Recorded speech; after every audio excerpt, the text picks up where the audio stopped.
You're listening to Were You Still Talking?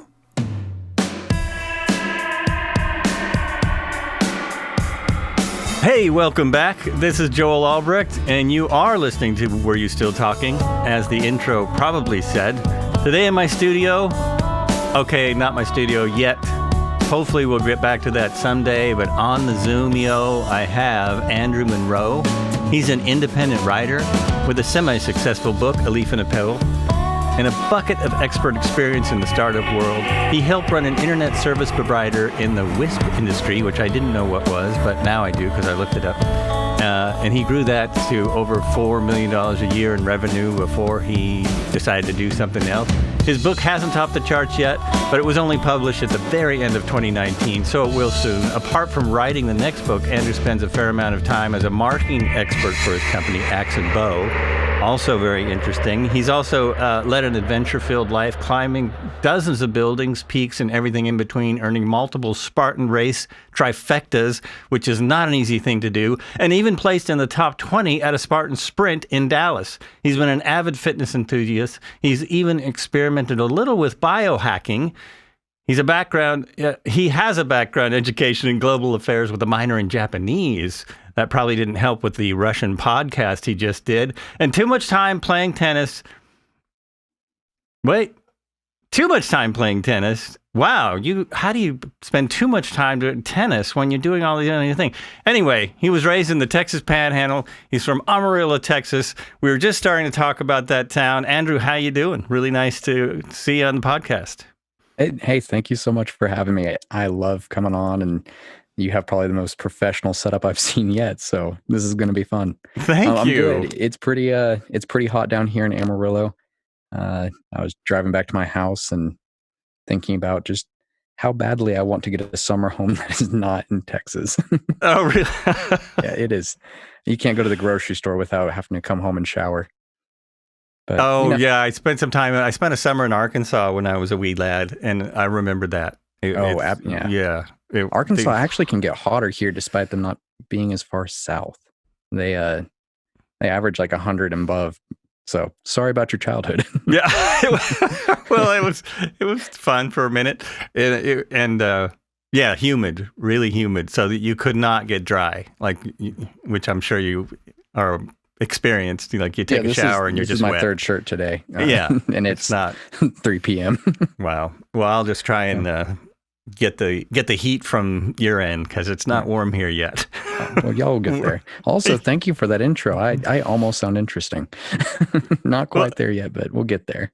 Everyone's interesting. That's what I'm finding out having a podcast. I had no idea I'd be talking to so many people, and that, everyone has just an amazing story. It's quite something. Awesome. That is the way to look at it. There's a word for that. It's called, well, maybe not exactly for that, but have you heard the word sonder? Yes, I have. Yeah, that is, whenever you dig into it, I love that word. It's about how interesting. Yeah. Hmm? You mean like Sonder down the road? No, that's not it. Sonder, I think it's Sonder. Mm-hmm. If you're ever in New Mexico, there's actually a restaurant, I believe, called that in Santa Fe, which is this big art town and everything like that. George R. R. Martin lives there. I haven't been to Amarillo, but I have been to Santa Fe, and I've been to Taos or Tejas or however people pronounce it, and I actually have some land outside of there that is probably just going to sit. But I love New Mexico. If you've got land in New Mexico, you're a skip away from Amarillo. It's a 4-hour drive, which is as close as anything. Is it really? Yeah. I didn't realize. Wow. Amarillo's closest metropolitan, I guess you'd call the Santa Fe. It's kind of tight in terms of its size, but it's a big city and how it feels. You've got Oklahoma City 4 hours one way and Santa Fe 4 hours the other way, and then Dallas 5.5 hours the other way. So that's as close as Amarillo gets to anybody that has a sizable population. Santa Fe does feel like a big city, and it does. It's really not a big city. It's not. They fake it really well. They do. They do a really, really good job of that. It's like, it must be the original gentrified city. It's very interesting. Yeah, them in Marfa, Texas, they've got that same thing where you have a bunch of people with some money came in and they're like, look, we're now artists everywhere. Yeah. And it makes it feel like things are happening.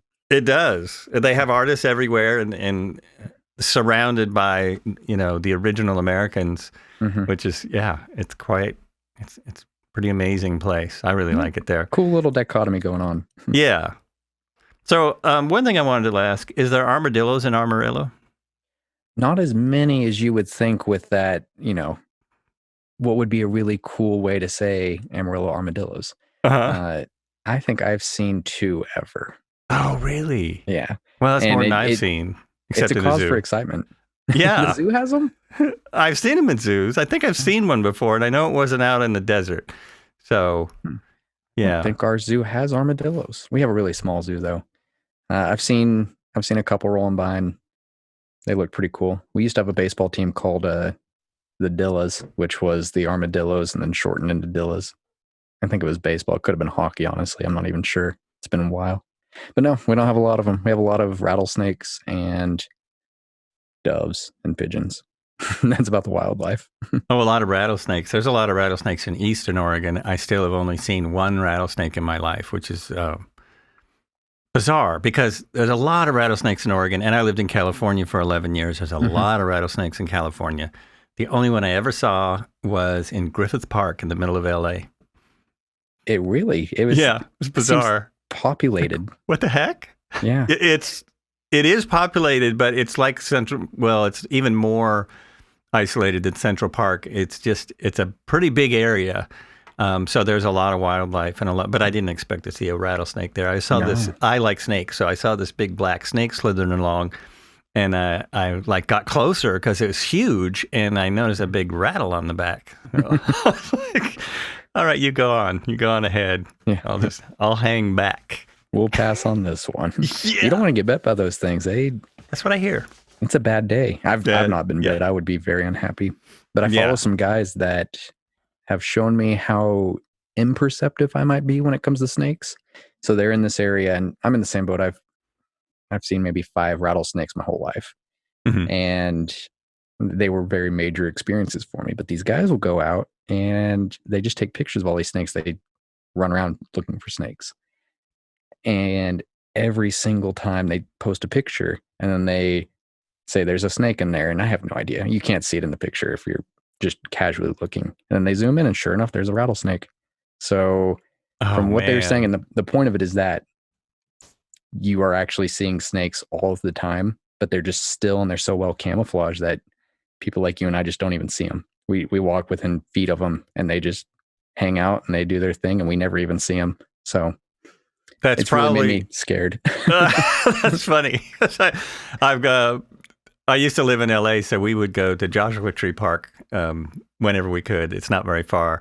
And tons of rattlesnakes. I mean, they have rattlesnake mornings everywhere. Never saw a rattlesnake there, but probably walked by dozens of them, That's what's scary to think about it is. They just figured I was far enough away. Leave that guy alone. We're good to go. We're good. He's way over there. So you have your first book that just came out. I had the name right on the corner of my tongue. Oh, you're good. It's a Leaf and Pebble. A leaf, and it is a novel. It's not.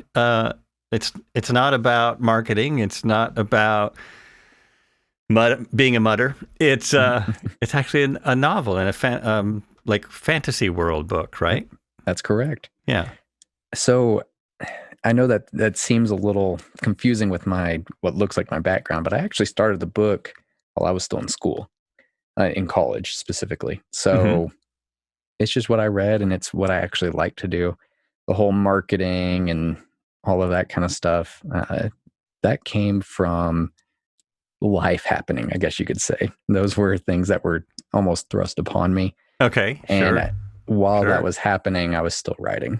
So the book just took a lot longer to get under my belt than some of the more pressing needs of, making bills happen and that kind of stuff. Right. But you have your own marketing company still. That's right. You're still doing that as you write more books. Well, so right now I'm actually blessed with a lot of free time. Not free time necessarily, but a lot of freedom to pursue my own activities. So I left the internet agency. It was called Plains Internet. So I left that with an equity payout, which is how I am writing full time and was able to start up my own marketing company. I had equity, and therefore was able to translate that into taking larger risks than I would have been more comfortable with if I was just working on a salaried position. Nice. Mm-hmm. That's always that's the advantage of being with a company earlier on. So I said in my intro that I was going to have you explain what a WISP is. Actually, so I can do that. Yeah. Tell people what that is, because that's interesting. So a WISP is, it stands for Wireless Internet Service Provider. And it's actually a really cool concept on how to get your internet. And it's also really not well known, as you probably said. And up in, Oregon, you guys have a lot of trees and a lot of elevation changes that WISPs are not going to be nearly as prevalent as they are maybe in the South and, some of the more flat areas of the US and other parts of the world. I think one of the actually bigger providers is based out of Israel, strangely enough. But what you do is you take fiber or whatever your internet line is, however I'm trying to keep this as basic as I can, so excuse me. No, appreciate it. You take that source of internet and you take it in a wholesale sense. So if you go to whatever your local provider is and you get internet, they're not actually giving you a direct line to their, so to say, resources of internet. They're giving you a piece of something that they've already cut into a bunch of pieces, and they're giving you access to one of those pieces. So you can get a direct line from one of these big guys, or from, a third tier level that's not even that big guy that you might recognize, but who provides the big guy in your neighborhood with internet. Mm-hmm. You go to them and you say, hey, I want some of that wholesale internet. I want the big stuff. And so you pay whatever for this connection, a few $100s or a few $1,000s more than likely for a gig, 1 gig of internet. And right. Where most people get confused is they're like, hey, I have a gig from Google or Suddenlink or Warner Brothers, whoever's doing it. They're like, I pay $100 for my gig. Why are you paying $5,000 for a gig? And that's the piece thing. You're paying to get a piece of a gig that everybody else can get a piece of. And there's all kinds of weird stuff. So these WISPs get that piece of the gig and they pipe it up into a tower. And then they go out to underserved communities or just places that the monopoly's gotten so bad that, I have a friend that hit me up just a couple of days ago. He's got AT&T and he was like, hey, I need internet. I'm moving in with my parents for a few months. They have AT&T and they have 1 megabyte of internet. Oh. And I was, and this is central Amarillo. He's in, his parents have a $500,000 home. And they've got nothing for internet, and they don't care because they're retired and the whole thing. But yeah, a lot of people don't want that, and that's their only option. So places where monopoly or just underserved or whatever, a WISP will come in and they use different technology to shoot internet. It almost looks like a satellite dish, but it's horizontal instead of vertical. And they'll shoot it all over the place and give you a lot better internet for a lot cheaper than most of the big guys will provide you. Because it's generally a company that's going to be, less than 10 employees or, less than a couple $100,000 in revenue every month or year, excuse me. So the one I've left that I helped start up and we ran with, that was one of the bigger ones actually out there. But it helps that we're in Texas where there's nothing. You can do these wireless jumps all over the place. So in a nutshell, that's what a WISP is it's a startup company, or usually a small company is a better way to put it, that has some IT guys that circumvent the whole internet provider world and help you using some pretty fancy cutting edge technology to give you a better connection than you might get from a big box supplier. Interesting. Long answer for something that a lot of people probably won't care much about. Well, you never know. It's surprising what people find interesting. Well, my big some people, thing some people when they're listening to this podcast, they're just trying to get to sleep. Hey, I've got a good voice for that. And there's been many girls that have left me that could fall asleep listening to me talk. I don't care why people listen. It's fun. Yeah, viewers are viewers. Exactly. Get those subs. Whatever works. Yeah. No, I really do hope a lot of people, despite me having left, I can't gain anything more from the WISP or anything like that. It was nice working for a company that I was actually able to truly care about, because you'd have these people that were getting bent over a fence by these guys. You know, they want $200 a month for a meg of service. And we could come in and give it to them for $50 and 10 times their speed. And people need the internet. I've done a lot of talks on it, so I won't go too deep, but there's a lot of old people that live out on a ranch, or, you know, they're homebound, and the way they keep up with their grandkids, they keep up with their family, they get medicine, they get help, it's through the internet. And right now it's how people are getting school. Exactly. It's going to look like, it looks like they're going to keep getting school that way in some places for a while. So it suddenly became, you know, far more important. We are really lucky where we are. We have a big evil company that has a ton of speed. Because who are you with? Comcast. Okay, yeah, they're one of the big guys. Yeah, they're. What I really hate about them is there's no choice. I mean, you can have Comcast, or I could get my internet through T-Mobile or something. You know, I could just get wire. Yeah, I could just get cellular data, which at this point would be enough because, again, we have, for some reason, they've outfitted this area with some really fast internet. And I gripe about Comcast all the time. But when I look at it now, the internet service has become really cheap because I get 400 megabytes for, you know, what I was paying for 50. You know, when I could only get 50, I was paying the same price as I'm paying now for 400. And they just, basically, I think what's happening, this is total conjecture on my part, I think they're building it out for more people because they know this area is going to grow. And I think they keep building it out for more customers. And so for the time being, all those customers aren't hitting it. So it's still really fast. Well, and they'll probably... You'll have two different things that will happen in that case. So they're doing two different preps. One, they're getting money. So there's a bunch of grants that have gone through the government pretty recently, like within the last few years, that if they provide service to some, you know, if you aren't within the direct metropolitan area, they will get money for giving you internet. So you're paying them, you know, let's say $50 a month. The government's also paying them $50 a month to give you that internet. And it's covering all the infrastructure costs for them as long as they do the build out. And so they'll hire the build out from somebody and the government pays for it. And then they get money to get your money. So it's why the big guys are screwy. And nobody but you saw that face. It hurts. I mean, they've already been sued, but they keep up the practice. Both the phone company, They pay $1 million fine and they're done. Yep. Because they're also they're also charging us for taxes they don't pay. They're charging us for local city and local taxes that they then can have a deal with the cities and the states that they don't pay that because otherwise we won't be here. You know, whatever that deal is. But they were sued and they keep charging it. They didn't change what they charge. They can pay the fine for, let's say it's $20 million. Awesome. They'll make that from your city in a month. Yeah, exactly. From one city, and they're everywhere. And I mean, my biggest complaint about Comcast is there's no competition. I think I said that at the beginning, but enough about that junk. Let's talk more about you. Sounds great. I can go on about internet all day. It's pervasive. It's interesting. Yeah, and it is you know, it's a really interesting subject because most people, I think, don't know about it. And you pay your bill like it's electric. Pay your bill and you don't really think about it, and there's an awful lot to it. I mean, at least we're not being spied on over the internet or anything like that. So, you know, that's good. And then the Patriot Act was only like 15 years ago. Surely they gave up on that by now. You know come on. I mean, they sent that guy to Russia, so we don't need to talk about that anymore. No, there's at least 4 guys on this podcast. That's it. Yeah, that's a whole nother thing, but this is public, so I'm not supposed to care. I'm not supposed to care. Oh, but I did want to ask, before we got off that subject,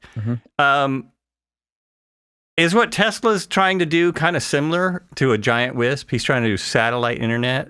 Sort of. And so I love Elon Musk, and I know that's somewhat controversial for some people. So sorry. Oh, no, that's what sells podcasts. Oh, right. Yeah, like nobody pays for the podcast. I forgot about that. Damn it. He's doing something a little bit of a mix, and it's really cool. If he pulls it off, it's really cool. And I think he will because the guy's a madman. And that's why I like him is he's not a nice person, I don't think, but he has some drive that I wish I had.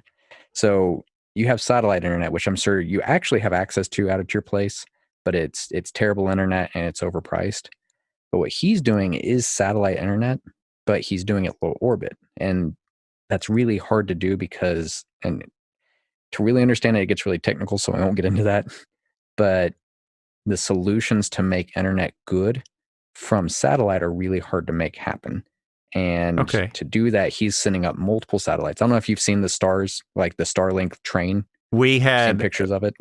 We saw it here in Eugene. Oh, cool. Yeah, we had a UFO sighting. There was thousands of reports of this UFO, and the paper had pictures of it, and within a few hours they were like, "Oh, that was Elon Musk." That was. It's funny he didn't tell anyone because I saw the same thing. Everybody's like UFOs, and he's like, "Oh, by the way, that's me. They're now active." Oh, okay, cool.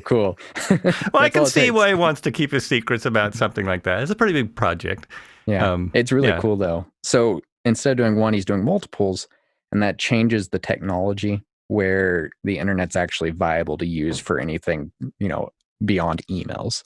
So first, it's a lot lower than other satellites, and then it's using a whole bunch of different satellites to give you better internet without going into the hardcore stuff about it. But essentially, latency is the biggest problem where, you and I are talking over internet.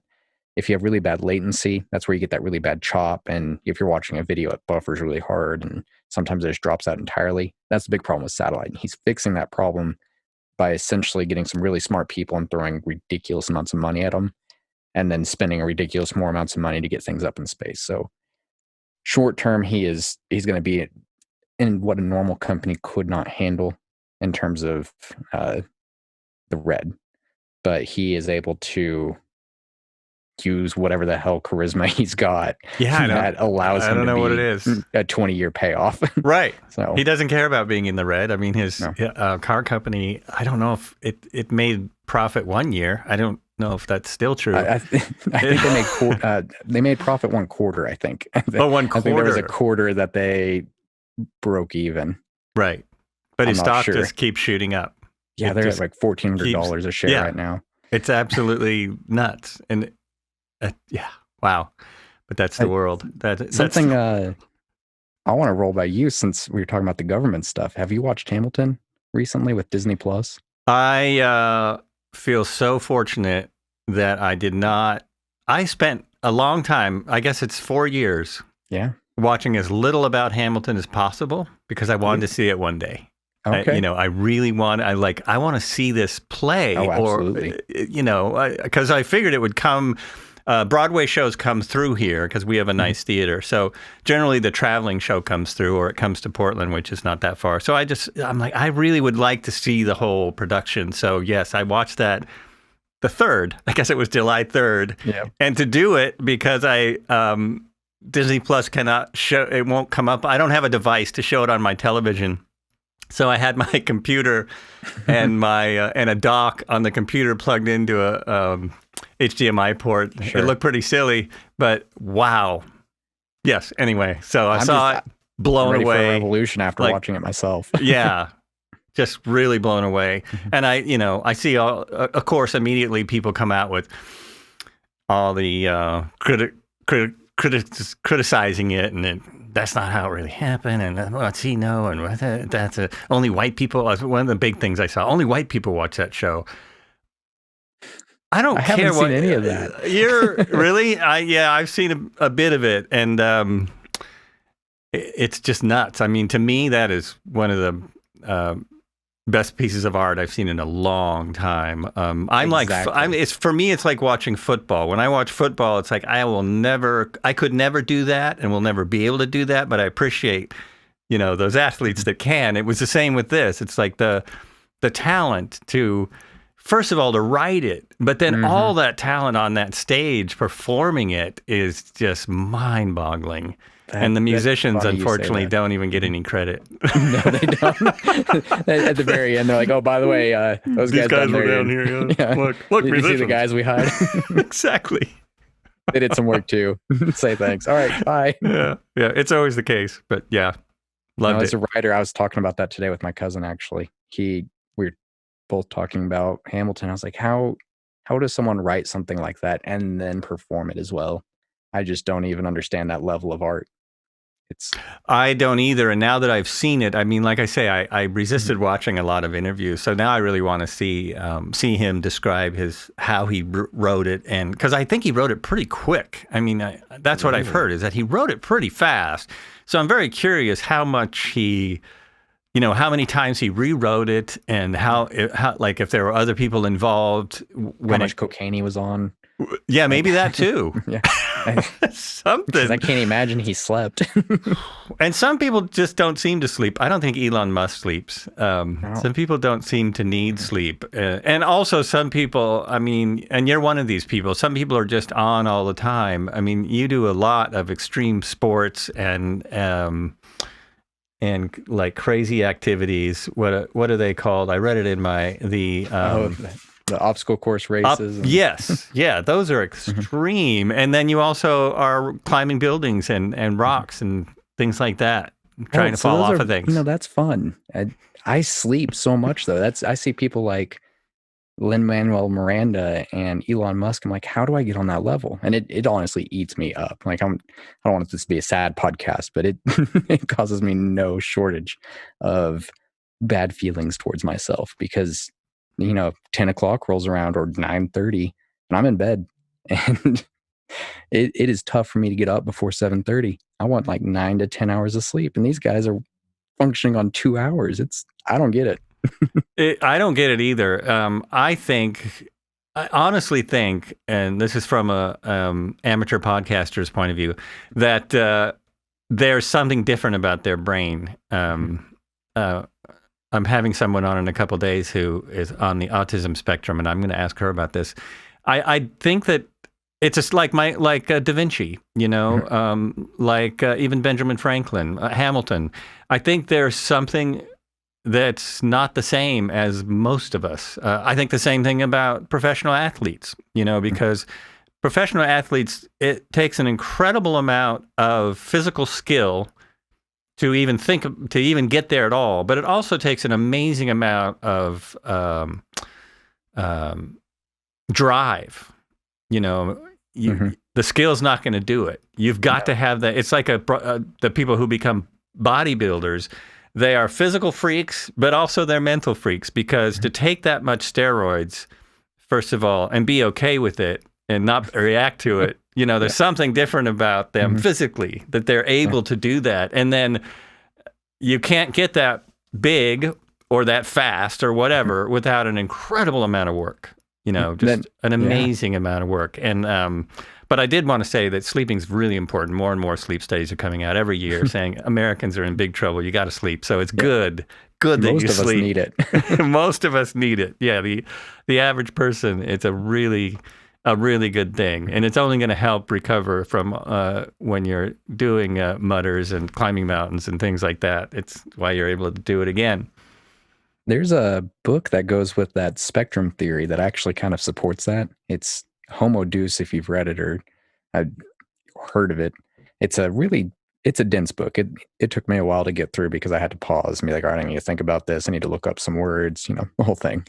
And that's what he talks about, though, is that being on that spectrum was actually an evolutionary benefit, because you could dig into some kind of subject or survival skill or hunter-gatherer, or in, building electric cars, or, a social media platform. And he pointed out a lot of different people. He's like, look at these people. They're on the spectrum. You can't make that kind of mental leap following that kind of discipline without having something abnormal, or in his case, he was like, that's actually a benefit. Like it's a post-human almost skill to follow through with a task like that, because people like you and I, doesn't matter how much coffee you have, we get bored and we grind down to a halt without entertainment and other pursuits and that kind of stuff. I know I cannot go to the gym for 9 hours, even if I had all the steroids and everything in the world. I want to do other things. I want to go see the movies. I want to play video games. I want to read books. Like, you got to have something different with your brain to be able to punch into something that long and that hard. Yeah, that's very true. That's one of the things that always amazes me. And I could totally see where, because Elon Musk has no social skills. Right. So it really makes sense that, his brain works differently than other people's brains. And it sounds like it's on all the time. It's the same with Bill Gates. I've seen interviews where his wife comes in and says, yeah, he never turns off. He's supposedly retired now, and he's still working just as hard. He's still trying to do as much. It's such a good example of that. Yeah. Yeah. Did you watch that Netflix special about Bill Gates? Oh, I've watched some of it. It's like 10 episodes, isn't it? Is that what you're talking about? It. Okay, I've watched a couple of them, and I have real problems with Bill Gates. Oh, really? Yeah. You're in the wrong area to be having problems with Bill Gates. Well, I'm not the only one. I mean, I hear he employs a lot of people up there. He did. Well, that's way up there. That's way north of here. Yeah, he does it. And it's not him anymore. Oh, that's fair. He's in his fundraisers and nonprofits. From everything I know about him, and all the 2 movies that came out about him, he got where he was by doing really mean things. And, he was not nice. He's not a nice guy. It's kind of like Dale Carnegie. I mean, Dale Carnegie just stepped over the world to become one of the richest people in the world at that time, and then started giving all his money away when he retired. And Bill Gates seems very much the same. I think it's great that he's giving all his money away and become a philanthropist, and he's got billions of dollars to give away. It's just that how he got the amount of companies he destroyed to get there. I mean, he literally would destroy small computer companies just because that might cut into 1% of his sales. Yeah. So he would just bury them. And it's so terrifying that you can do that. That's what I think is not cool. No. It's like, it's like Amazon, but I would be, it's the same with Apple, but I like Apple products better. Yeah. So any of those big guys, there's no way they got there without hurting a lot of smaller guys. Yeah. And they still do. Yeah. And they still do. Yeah. If you come even close, they have so much money, they'll just tie you up. Yeah. If they don't want to buy you out, it's like, oh, we could buy them for $1 million. We could just ruin them for 500,000 though. So bottom dollar. Yeah. That's what's sad is that, if a small company has a really good idea, then it's going to go 2 ways. Either you're going to say, someone's going to come along and buy you, whether it's Google or Apple or Microsoft, or they're going to come along and say, you're stepping on our patent. No, we're not. Oh, yes, you are. Try and prove you're not. Just under the radar long enough to get really successful. Yeah, exactly. Before they can get you. Or you have to just let your idea go when they come along, I guess. Luckily, I don't have any good ideas like that. So good thing for us. We're such, uninspired people. Well, you are pretty inspired. You do quite a bit of stuff. You wrote a book, for instance. What motivated you to write the book? I read a lot. Yeah. I was that kid that everybody hated in school because he always had his nose in a book and knew all the answers from the English class. But at some point, I just wanted to tell my own stories and wanted to take a crack at it. So I spent 8 years trying to write a book. And it was a really fun process. There was a lot of painful parts, but once I actually finished, I was like, oh, that's really cool. I want to keep going because it's like its own little drug finishing a book. I think I heard a quote from somebody that writing wasn't fun and editing wasn't fun, but having a finished book is where the fun's at. So you do all the other stuff because suddenly you get that, endorphin rush from having done something like that. Oh yeah. That's really interesting. Absolutely. Yeah, I could see that. It's kind of like rehearsing a play is not fun either, but being in a play is awesome. Yeah. And telling everybody you run the play or getting the afterwards, they're like, you did such a good job. You're like, yes, I did. And you're humbly like, no, it was a team effort, but deep down you're like, yeah, that was me. I did that. Yeah. So 8 years writing a book, that takes some commitment. Did you have like a time you put aside every day? Did you write 1,000 words a day? Did you like go in the desert and do peyote, or what was your what was your writing? How did you get that done? I wish I was more like the people we were just talking about, because I am as far off from that spectrum as you can get in terms of discipline. So it would swing in waves. I would work semi hard for a few months and then I would just drop off. It would disappear and I would make up other stuff to write about. I'd come up with a new thing to write or some other creative outlet that excused me not working on the book itself. In general, if I was being good, I guess you could say, I would work at lunch. I would do before morning. I'm sorry, let me try that again. I would do before work started in the morning. I'd usually have a coffee and, go to the coffee shop at 7 a.m. and get what I hoped would be an hour of writing, but usually it'd end up being 20 or 30 minutes by the time I actually got to it. And then I would usually take lunch as well.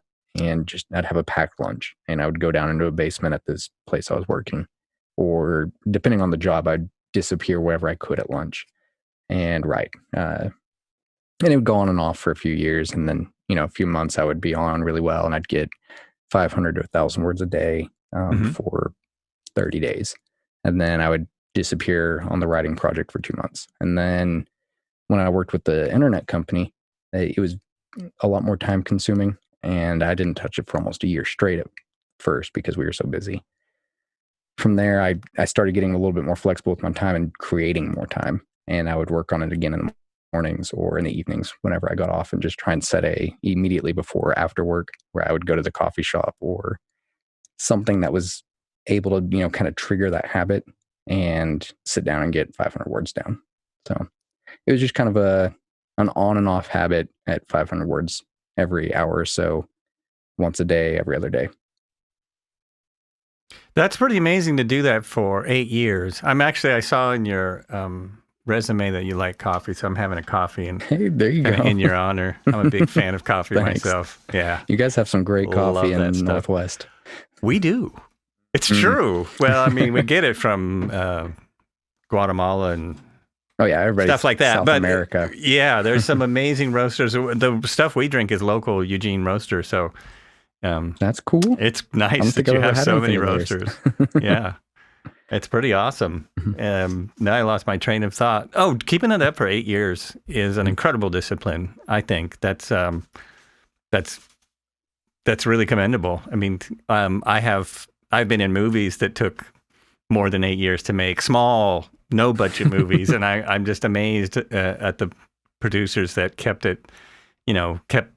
grinding at it for that long. I think it's really hard to do. Well, thanks. I'm always amazed by that. And you're working on more books? You've got more sure coming up? So are you doing a sequel to I'm working on Leaf a and sequel Pebble? right now. Uh-huh. Oh, you are? Yeah. Okay. Sorry to cut you off there. I'm working on a sequel to Leaf and Pebble. So I kind of already was working on it whenever I published the first book. I'd gone too far in the writing process and realized that I had too many words for a book. So I just started a sequel. And, that's all fantasy. We all have to have sequels because what else do we do with our lives? Just like George Lucas. He's he's on that spectrum. He's doing his own thing. Yeah, it's true.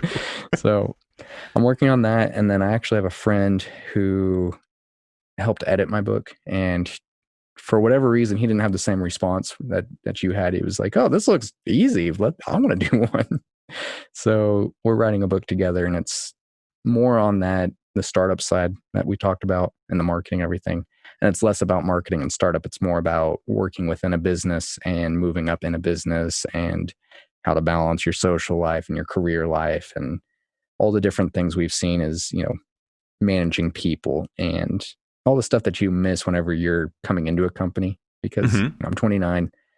The first few years of my career, I was just like, this sucks. I'm doing whatever. These guys are out to get me. And, I did what everybody does. So whenever I down the road was, helping run this company, I was like, oh, I get it now. I see it. And I saw it with those guys that were coming in. I was like, oh, they're just like I was. And that is so frustrating as somebody that's trying to get them to work with you. And so I have a friend that was doing the same thing. And we just started writing a book that was started off as a business development and turned into this kind of personal experience of ours working and living and how to do life. Oh, cool. Yeah. So there's two at once. So we'll see which one actually does well. That's nice, though. It's good to put out more material. Yeah. Put out more stuff. Fun. Yeah. You tend to do better. Well, and it gives me that moment when I'm procrastinating writing one thing. I can, instead of just not writing, I can swap gears and write the other thing, and then I get bored and I can go back. So that helps seems with like, that. yeah, that seems like a really good way to do it. The Okay. switch back, because I can see where a certain project would start to slow down, and then you have another one to work on. I think I don't have that dedication we talked about. I got to switch gears, and I've got to keep myself entertained, and otherwise, I don't know. I'm at the coffee shop too much, and I haven't gotten anything done. Well, it seems like you get a lot done. It seems like you get an awful lot done. Your company, the Axe and Bow. Mm-hmm. I wanted to ask you some. It's a lot about internet marketing and social media marketing and stuff like that. That's correct. Because that's something I struggle with all the time. I'm here to help. What do you want to know? Well, actually, one thing is, I did have a question about that.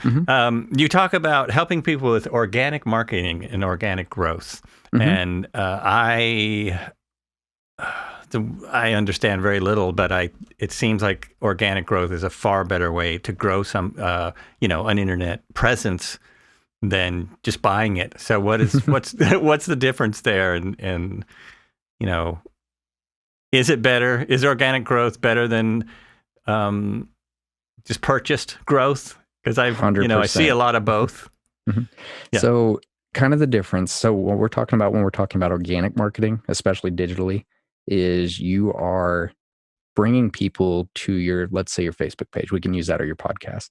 So you want to bring those people in to actually want to listen to the podcast, actually want to give you that like and engage with you and be a part of whatever you're offering, be it, the podcast, or, something that you are down the road hoping to leverage the podcast into, like a book or a cool series of interesting, biographies about people, or how to run a podcast, whatever thing you want to sell, or how to start your own podcast. Just something that is valuable that you can actually make money off of, if it's not the podcast in particular.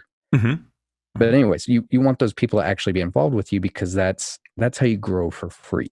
So once you get a certain organic growth, it continues. It's like a plant growing, or a tree growing would be a better way to look at it. You actually have something that, without you doing much but watering it, which would be, creating your episodes or any kind of content you have, or just engaging with them. That's watering that tree, and the tree is going to grow, and you aren't actually spending money. If you do paid growth, you can get some people interested by spending those ad dollars and doing your thing. But if you're buying likes, or you're buying views on your podcast, you spend $20. You have to spend $20 again to get those people. And at some point, there's, especially early on, you're not getting anything for it. You're spending $20, and you might feel good because your viewers went up, or your subscribers went up, or whatever it is. But until you hit that certain point, you're not actually going to be able to gain anything. And down the road, you can't leverage that audience you have into an actual viable audience that gives you money back for whatever value you're providing. So that's why organic is really important, is you want to grow for free down the road. And you also want to have somebody that can actually give you shade back, if we're using the tree analogy and too far of a way. If you just pay for it, you're putting up 2x4s, and you're building a tree out of 2x4s, and every bit you do, you have to buy a new 2x4. You put it up, and now you just have a big pillar of 2x4s. It doesn't do you anything. And that was probably one of the weirdest analogies I've done. So there's that. I think that's a really good analogy, though, because and I've come to that conclusion in my own mind, and from listening to other people talk about media growth and stuff, because I've spent a smidgen of money to promote, just to see what would happen. And at my level especially, but even at a medium level far above mine, you're spending an amazing amount of money to get one person to listen to your podcast or look at your page or whatever. You're spending a ridiculous amount, because anything more than a penny is a lot. And so, and then it's not, like you say, it's not really coming back. You're not building a relationship with them. And I've seen like Twitter accounts, for instance, that have a lot of followers, and the Twitter account has thousands of followers, but then they tweet something and they get no reaction. So that's kind of that's a little bit of a hint to me that I don't think this was organic. No, that's a great way to look at it. And that's exactly the problem. If you are buying those followers, or, Instagram and Twitter, those are good platforms for you to, let's say, sell something on to an audience you have. If in my case, I want to sell a book. If I'm trying to sell a book and I have a bunch of followers, I can be like, hey, here's this book in one of my posts, and hopefully 10% of them that see that post, which we don't even get into the algorithms, but if I've got 1,000 followers and I post that and I'm hoping for 10% buy of who saw it, you're talking about maybe one person might buy my book because maybe 100 people saw the post and one of those people will buy it. And if you buy 10,000 likes or followers and you're trying to sell something at that point, you're not able to leverage anything. So where the paid growth does help is maybe not buying the followers or anything, but buying people's eyes where you run an ad or something like that. Once you have a product that you're actually trying to push, then it's worthwhile because you're looking for that direct conversion. But whenever you're starting off with, something that's free content or, something that you haven't actually tried to sell yet, you've just got to go organically because it gets you a lot further for a lot cheaper. And it's a lot more genuine. And people can tell, you can tell whenever there's a Twitter account that's not real.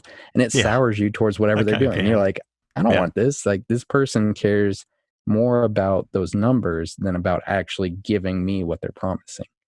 And most of the consumers are smart nowadays. A lot of people, and it doesn't matter the age range. I mean, if you're talking less than 75, a lot of these people are savvy. They know what things look like, and they know what the digital age, like there's not that divide anymore between really young people being really good at, Facebook or Instagram. Everybody knows what it's supposed to look like. My grandparents, maybe not, but most everybody that's actually spending money on these platforms, they get it. They know a fake account. They know a spam or a scam or whatever other bad option is out there that wants their money. They're only going to engage with the brands they trust or the people they trust if it's a smaller brand. Yeah, that really makes a lot of sense. I mean, a ton of sense. I can see where spending money makes sense if you are a huge brand. If you're a major brand and you can buy and you can pay hundreds of thousands of dollars for a funny 15-second video, it's going to pay off. But if you're a small brand or a beginning, you're starting out, it's probably not going to pay off because no one will know who you are. So it's not the same thing. They can't identify. No one can identify yet. The only thing that's really worth spending money on, especially when you're on a smaller side, is awareness. If you can not necessarily try and convert them into spending money with you, but like finding the people who are interested in a specific type of podcast. And you're not even going to be looking for them to like your page or anything. You want to get their info. You want to still offer them something, usually for free. And you say, hey, I have a podcast, but if you aren't about that right now or whatever it is, here is X, Y, and Z. And if you can get them to at least engage with you a little bit, that's worth some money, because then as you're growing, you can keep reminding them that they're there until they do come to your side. And I mean, that is pretty low priority if you are doing content creation. Right. And I've talked to some extremely successful people in the podcast world. Podcasts are different than anything. So until they've grown, a fair amount, they pretty much grow organically. Like organic growth is pretty much it. And unless they start out big, like a lot of NPR podcasts are pushed by NPR. So they start out big. I mean, they do a complete media blitz from the get-go. And I've said this a few times on my podcast. So if you want to hear more, go back and listen. It's called "Were You Still Talking?" But I did want to mention, let me do my little podcast bit now, because we were talking at the beginning of the podcast. I was thanking Andrew for showing up with a microphone. So I just wanted to give a little shout out there to anyone who's thinking of doing a podcast, anyone who is using Zoom, especially if you're a major news anchor. Hello, unbelievable. Get a microphone. They're cheap. I think I said this on my last show, But you will be able to hear this if you're not watching the video, which probably most people aren't. You'll be able to hear the difference in quality of the voice on this episode because he has what kind of mic set? I'm using a Blue Yeti Nano. So speaking of cheap, I think it's on sale on Amazon for $80 a lot of the time. That's what I thought. They're like $100, and it sounds to me, it sounds fantastic. It probably sounds everybody as good as my mic. So I'll have to, I'll de-EQ it. I'll take all the lows out and all the highs. It'll sound, no, I'm kidding. Well, no, but I mean, really, if you have a mic and you mix it, from what I understand, you won't get as quite of a range and as quite of quality. But for most of us listening while we're driving, or, I don't listen just sitting in my room with high quality headphones. I'm either at the gym or I'm on the road. I'm not going to tell the difference between $1,000 mic and a $500 mic or a $100 mic. I can tell the difference when they record in a bar or they record on their cell phone or their computer. Then it sounds like crap. But yeah, absolutely right. And I mean, if my experiment works and you send me the audio file, the difference is too that with a quality mic like that, there's really good audio to work with. So it will sound great. So if I add EQ or add compression, it'll make a difference. Where if I'm just trying to use the audio from Zoom, someone's mic on their computer, unless they have a brand new Mac Pro 16, which was rumored to have a nice mic, but most computers, their mics are just it's not something they're thinking about yet. Now that podcasting is getting so huge, it'll probably be a bigger thing with phones and computers. But yeah, it makes a huge difference when I can mix the audio if it's done through any kind of mic. I mean, I can tell that mic sounds just fine, and it's a third of the cost of this mic. With COVID, what are any of you people doing without a mic? Like exactly, that's my even to you. Exactly. Especially if you're a high muckety muck, if you're you're someone who's kind of having important meetings on your Zoom. I mean, my wife the meetings aren't that important. They're pretty personal work meetings. But if you're, going to a board meeting, you might want to think about getting a mic. No one has to see it. It can be completely out of your frame, and everyone will just think you have an amazing voice, and they'll listen to you. Well, even let's say you're working entry level somewhere, and you're the guy in the meeting that actually sounds good. It doesn't matter what you say. People are like, oh, that guy, he knows what's up, or she knows what's up. They sound good. They don't sound fuzzy. And human psychology is so dumb. They will immediately think you're smart and know what you're doing if you sound higher quality than everybody else in the Zoom meeting. I think that's totally true. Yeah. Oh, yeah. If someone pops in, yes, this is Bob. And what I think is that those gadgets should go out nationally tomorrow. Oh, my God, listen to Bob. Absolutely. I would guarantee that is how it will go. I really believe you. I think that's true. It is sad how easy, it's the halo effect. You're tall. You get it. This is the new COVID halo. If you sound good on the mic and you have good lighting, which, excuse my lighting on this video, but sound good on a mic, have good lighting, you are going to be taken more seriously. And what you say will be taken as better than most of your, coworkers or bosses because of the halo effect with your mic. That totally makes sense to me. I think it's true. I don't know if I can experiment with that thought, but hopefully that's true. Yeah. And the idea of lighting too, you see so much terrible lighting on videos. Well, yeah, I mean, look at my video. It's like, oh my God. I'm embarrassed with, I'm sitting on the floor. I've got bad angle. I've got bad light. But congratulations, you have a new house. Yeah, there is that. But I'm also a walking example of what you don't want to do on a Zoom video. So don't do what Andrew does. Yeah. Go out, spend $20 and get a professional light. $20. $20, folks. I have a ring $20. Light. See that? They're nothing. Now I've got one of the lights. I've got a setup that holds my phone. The whole thing. It's just they're in storage right now, and it is. It was cheap. It was cheaper than I think for the mic and a light and everything. I'm talking like $150 tops. Right. Yeah, I mean, you can spend $5,000 in a minute, but you sure don't need to. Just with lighting, you can get crazy. Yeah, you can get crazy. Well, I was watching sometimes I watch the top YouTubers just to see what they're doing and to see how they got there, and which is a nutty thing to do if you're a YouTuber. Don't try and compare yourself. But this guy's all about making videos now. He kind of switched his platform to a lot of his videos are about making them. And here's what I do. And so he's like, here's my setup. And I'm thinking, oh, cool. What are you using to set up? His light's $5,000. Who is it?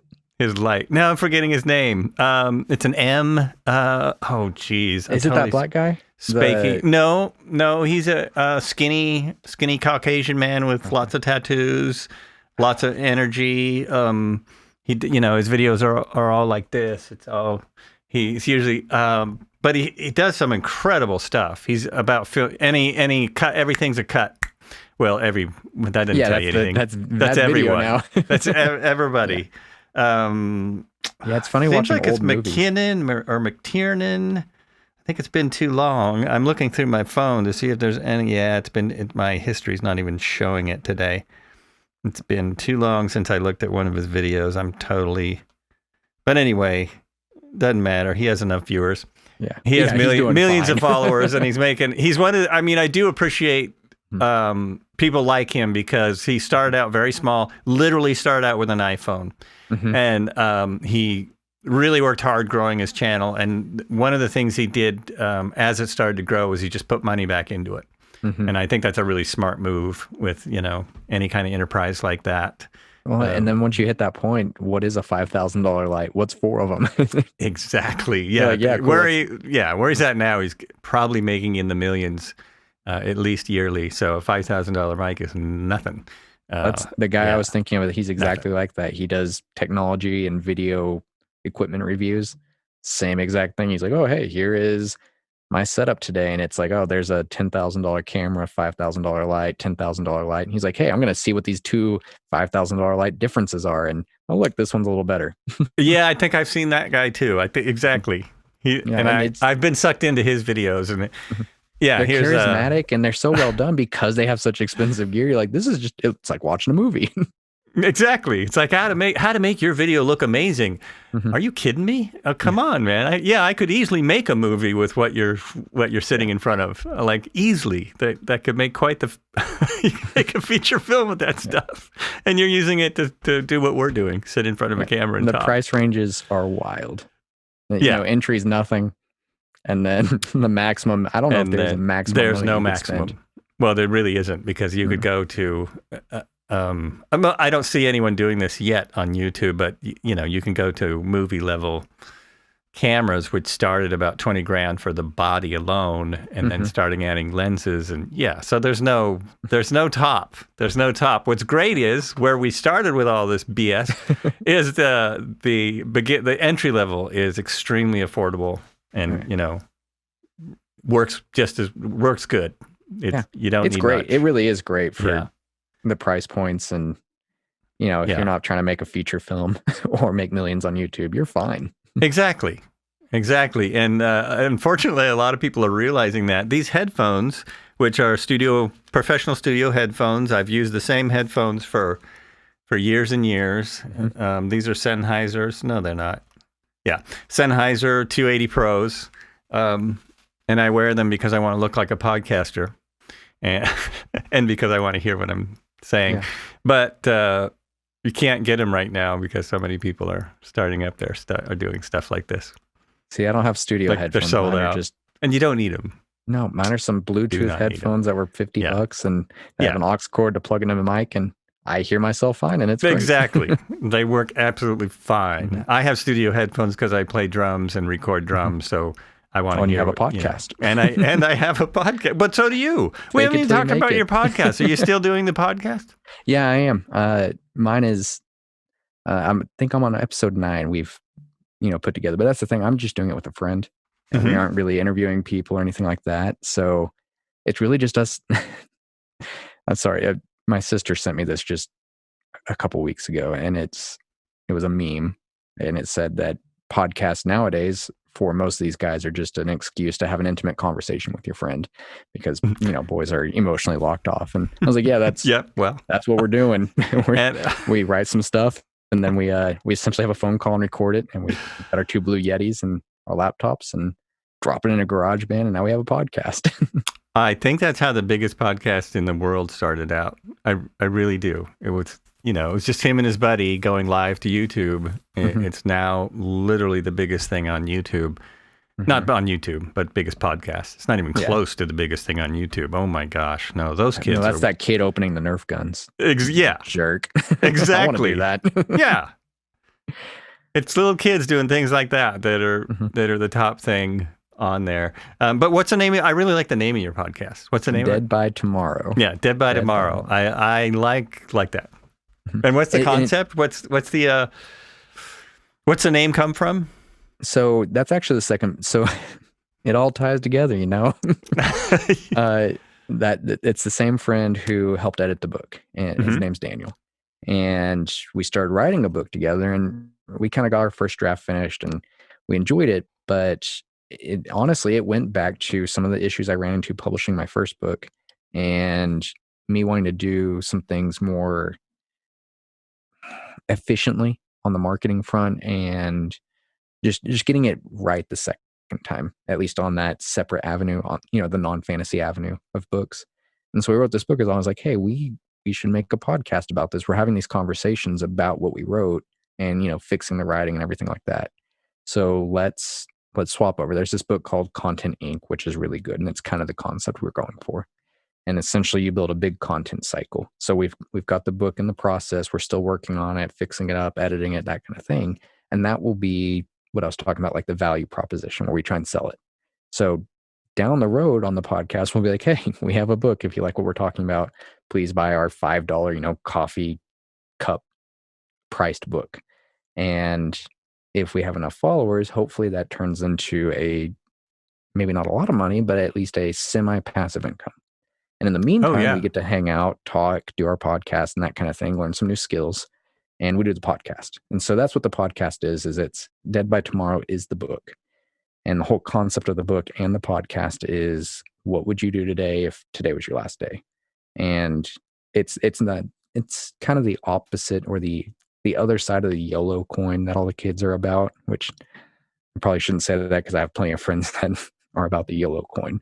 But that you only live once, let's go drink really hard tonight. And okay. That whatever, it's you only live once. I haven't heard it. I haven't heard that expression, the yellow coin. Okay. Yeah. I was that way as a kid as well, well into my 30s. I've got people that are, coworkers or, whoever in my age group. And that's what they do Friday night or Wednesday night. Wednesday through Saturday is drink night, and it's get blackout drunk, which, I just had a glass of wine earlier, but it's not a good way to spend your life if you are just, you're out drinking, you're out chasing, girls or boys, or watching Netflix for 9 hours a night. That kind of thing doesn't progress you. So Dead by Tomorrow is kind of the YOLO concept, but with a legacy focus almost, or a how to use today to move yourself, that one step further and, get things done. Go on those obstacle course races, write that book, start the podcast, do all the different things that you've been putting off till tomorrow because you're like, well, that's a little more difficult. I don't want to mess with that right now when I can go get margaritas with the cute girl next door. I'm going to do that tonight, and tomorrow I'll start. And as we all know, because I've done this too, it's not like I'm perfect in any way. Tomorrow happens all the time. I'm like, not today. Tomorrow I'm going to do the hard work. Today's fun. And you keep pushing it off. As soon as it's a habit, you're 3 years deep. So that's the whole concept, is just doing what you should do today and not putting it off till tomorrow. I really like that concept. I mean, it actually goes towards, it sounds similar to what I hear people say when they nearly die. Or when they do die and then they're brought back or something like that. And then suddenly they have those huge life changes. I'm changing how I do things because I almost died and I want to get something done now. Right. I don't want to waste any more of my life. I'm going to, I'm going to start doing something important right across the country or something. But your podcast is a great example. It takes work, right? You have to go find your guests. You've got to mix. You've got to set up. You got to set the time aside. And, this is not something that's easy for you. And I'm sure starting it was a big step forward. It was, it's funny. Starting it was easy because when I started it, I literally heard on a podcast that, anyone can do this. And so I was silly enough to go, well, hey, I got equipment. I'm gonna do this. And I got on the phone with, first I just blabbed. I think my first podcast is just me. So, these podcasts are not a story. No reason to listen to all of them.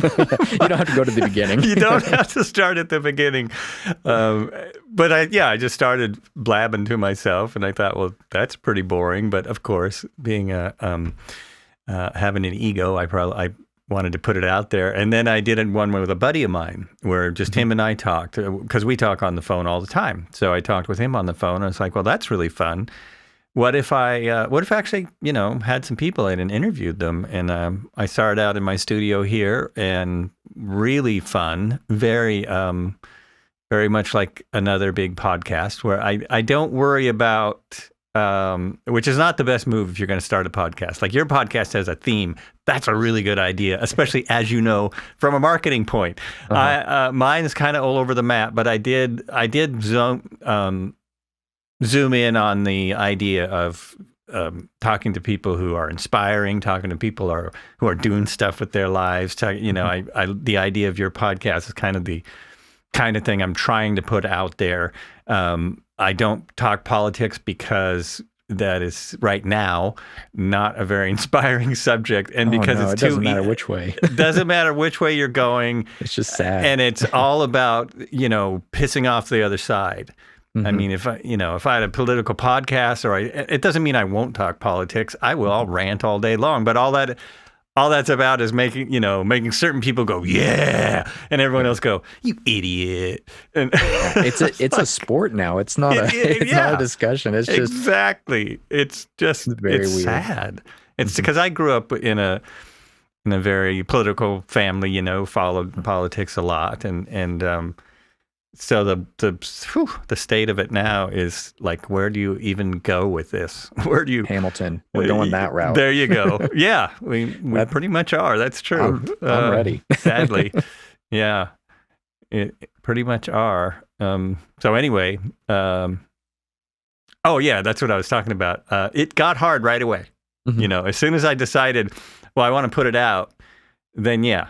And there was a whole bunch of steps. And I love sitting here. This is keeps me motivated. Like scheduling people is really good because that means I have something to do. Because in this particular time, I don't have a lot to do. Quite honestly, I'm on the flight simulator a lot, but I don't have a lot going on. I try and get out every day and move as much as I can. But this talking to people is really a big part of what keeps me going, keeps me, motivated to do something.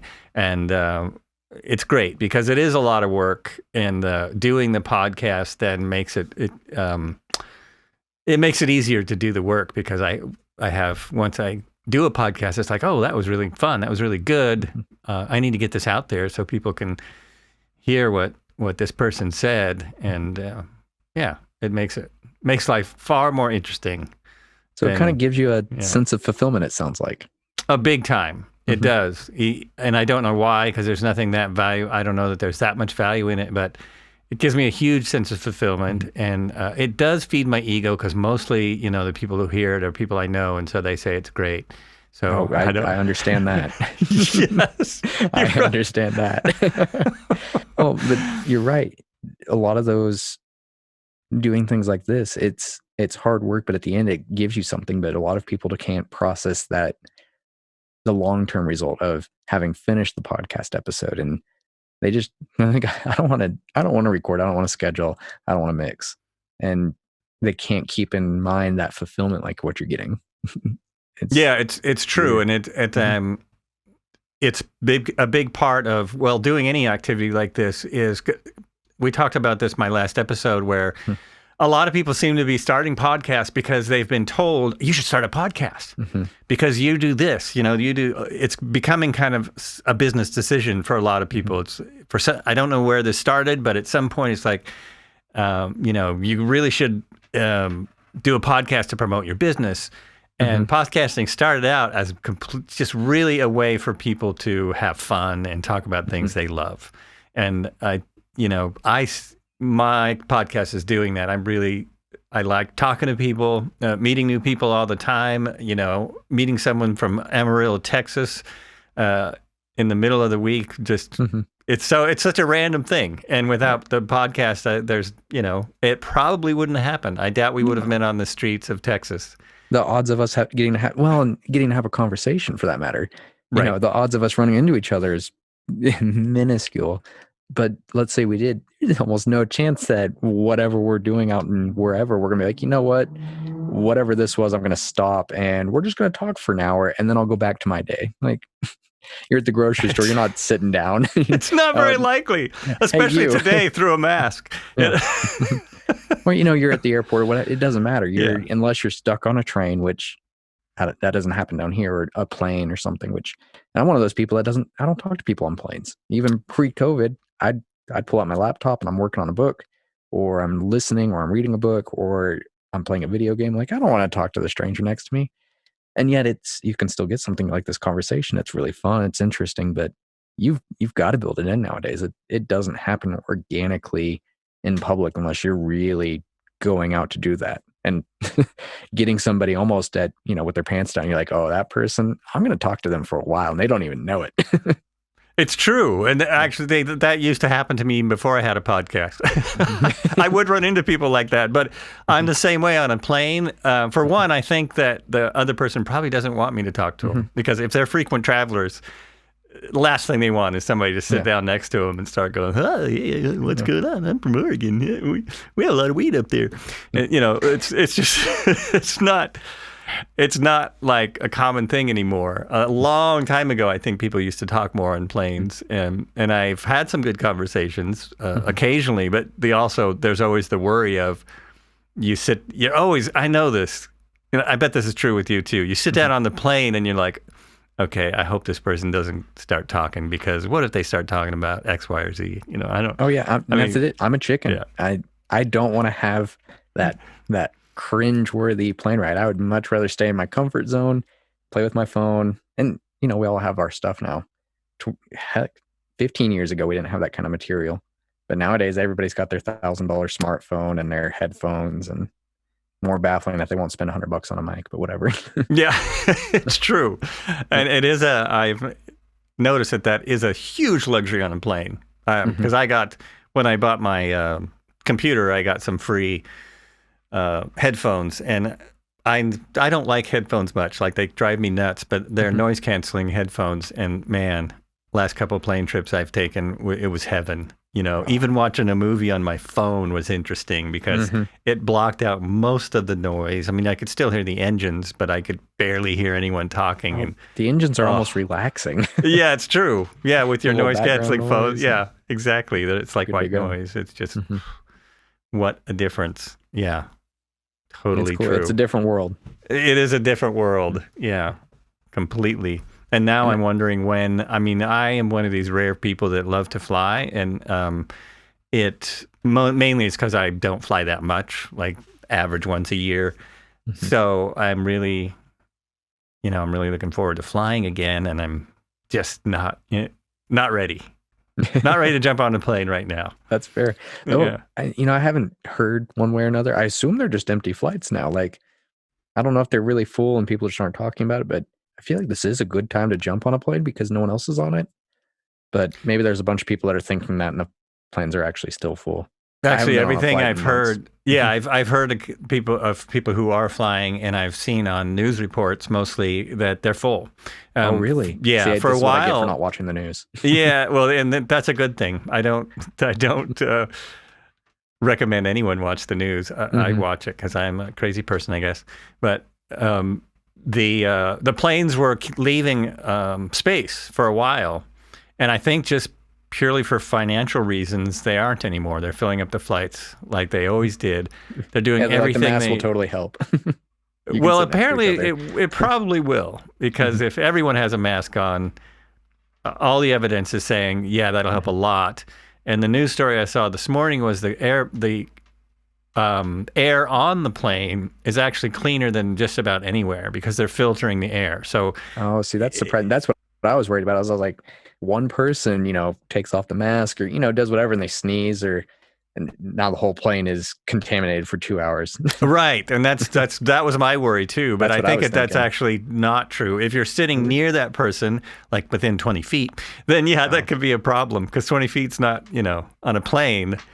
That's a lot of the plane. So if someone, that's a chunk. That's a chunk of the plane. That's what worries me. Or just that they didn't wipe it down good enough. Somebody that just stood up was infectious, and I'm just sat down in that. I don't know. I'm not quite ready, but it's according to the airlines, it's safe. Yeah, I trust them a lot. Yeah, they wouldn't. It's the airlines, right? Why would they do that?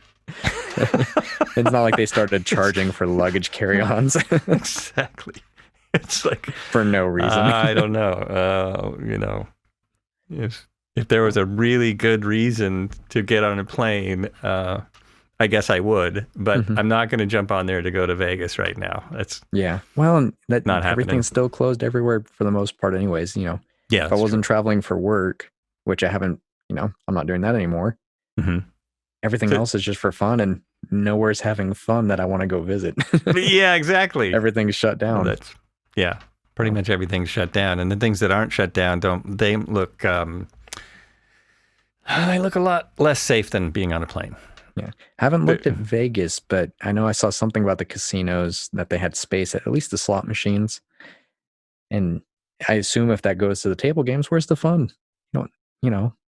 Gambling's part of the fun, but I'm a craps player, and that's the best part is being elbow to elbow with somebody that's winning money with you. Being with all the the big crowd. I would think that would be a lot of the fun of it, and they may have closed down again by now. I know they were open for a while. A few of them were trying to open.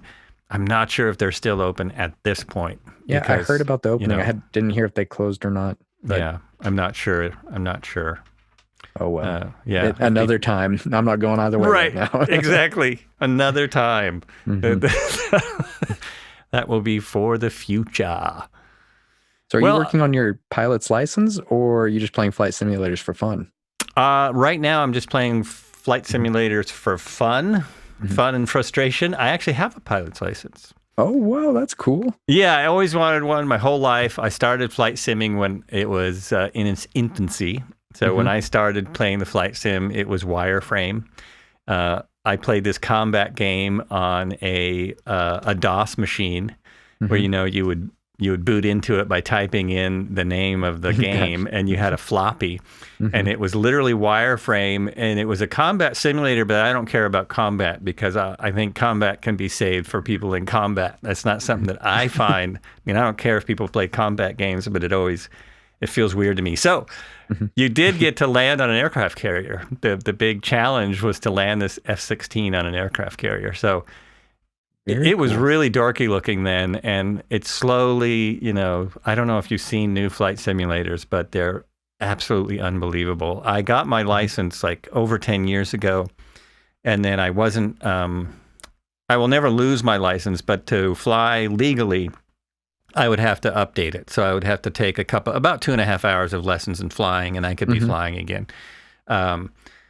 So I do the flight sim because, it's a little bit cheaper. Sure. I can't say it's free, but it's a little bit cheaper. And it's really fun. I also fly helicopters, which is incredibly expensive in the real world. I can't even imagine. Yeah, I could never, well, I shouldn't say that. I can't afford helicopters right now. I would love to get my helicopter add-on one day. So yeah, the new Sims are really, compared to what I was flying, they're freaking phenomenal. If you're really curious, you can go on my YouTube page. I have a bunch of flight simulator videos. I'll probably go check it out. Yeah, go check it out. Look at the latest couple, because the scenery is getting more and more like the real world. And then there's this new one coming out from Bill Gates' old company. Yep. Is it the full Earth one where it's like a fully functional map of the Earth? Well, it's been that way a long time. Microsoft Flight Simulator, way back in 98 or something, when I first discovered it, you could go anywhere in the world. Without buying more scenery to make it look better, it doesn't look, it looks pretty silly, or did. Now it looks it looks pretty okay. And then X-Plane is the Apple version, but you can play it on PC now. It used to be only Apple. But so there are two simulators that are absolutely very fun, very playable. But there's a new one. The Microsoft dropped its. Everyone's going to be so bored by this point. Microsoft dropped They're its. asleep. It's okay.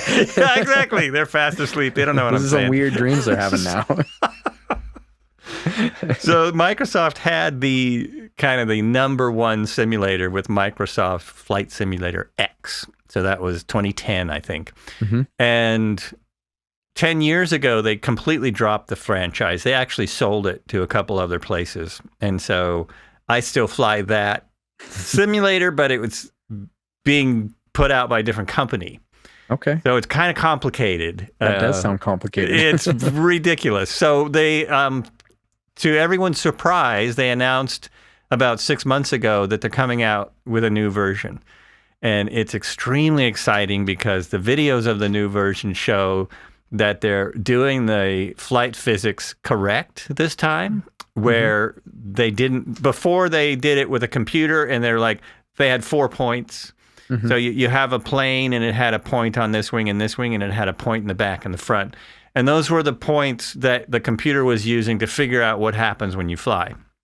Well, every time you move in space and you're in the air, your airplane changes. What it's doing changes, and how it's flying changes, like second by second by second by second. So their new flight physics has 1,000 points on the plane. And that's a lot more than 4. That's a lot more than 4. And it's constantly it's constantly computing the physics, so it should be a lot more real. And it looks like a picture of the Earth. Like they say, you can find your house flying in it. So it's that's really pretty cool. I think I heard something about that because I saw some engine talking about, or them talking about an engine that had just this massive high quality image where you could just fly around anywhere on the Earth and it should look really similar, something like that. I can't remember where they're getting the imagery from. They're actually getting it from some kind of mapping company. It's over 2 terabytes of information. Wow. So the way they make that possible for you to fly on your computer is you don't download it all at once. You just are downloading the area where you are. Yeah, so they block off like 100 miles by 100 miles or something. Exactly. So you're still looking at about 150 gigabytes minimum just for the basic simulator, which is a pretty big game. You're a gamer, so you know that's a pretty big game. And then you can either if you're flying online, it's basically going to download it. Like if you have a internet like I do, it's going to download as you go. So it's going to try streaming style. Yeah, it's like it's going to stream as you go and hopefully keep up with you. We'll see. Keeping our fingers crossed, but all the pictures and videos of it are just mind-boggling. And that's like just the beginning of it. They're doing real traffic. They're doing real sounds. All kinds of crazy stuff. That's cool. So, yeah, it's pretty exciting. With your airplanes, by the way, I still have beef about this now that I learned about it. Y'all don't fly in a straight line. It's not like, Eugene, Amarillo, you just take the shortest flight. There's circles. You got to find those like circles to get places.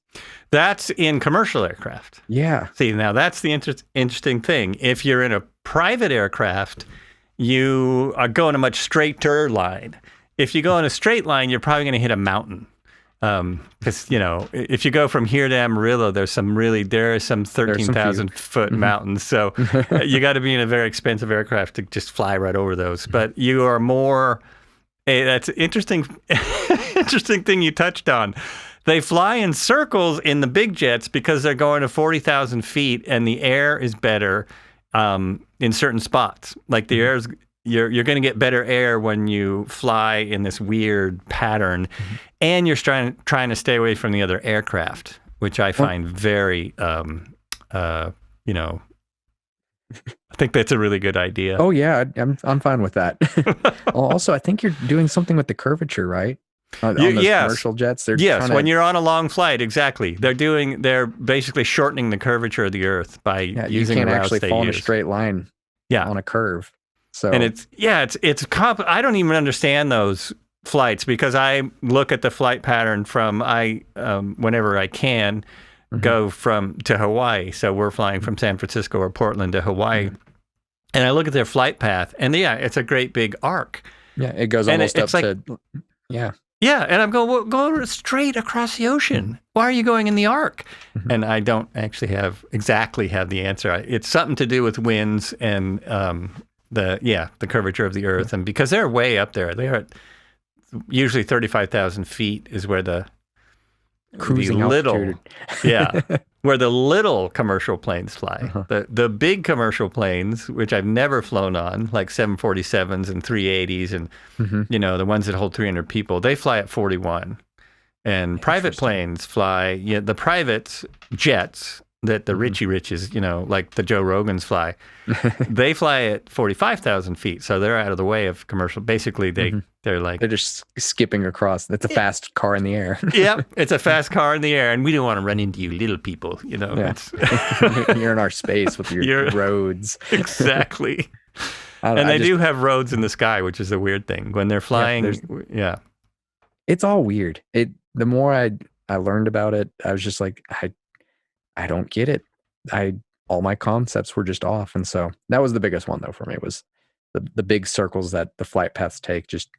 It blew my mind because I was like, you don't fly in straight lines? That's upsetting to me. It's really mind-boggling. It really messed with me. It's all about using less fuel, actually. It's all about conservation because, not because they care about how much fuel they're using from a, Earth standpoint. It's all about money. They want to spend the least amount of money possible. Like every time GE comes out with a new jet engine and they talk about how it's 30% cheap, it uses 30% less fuel.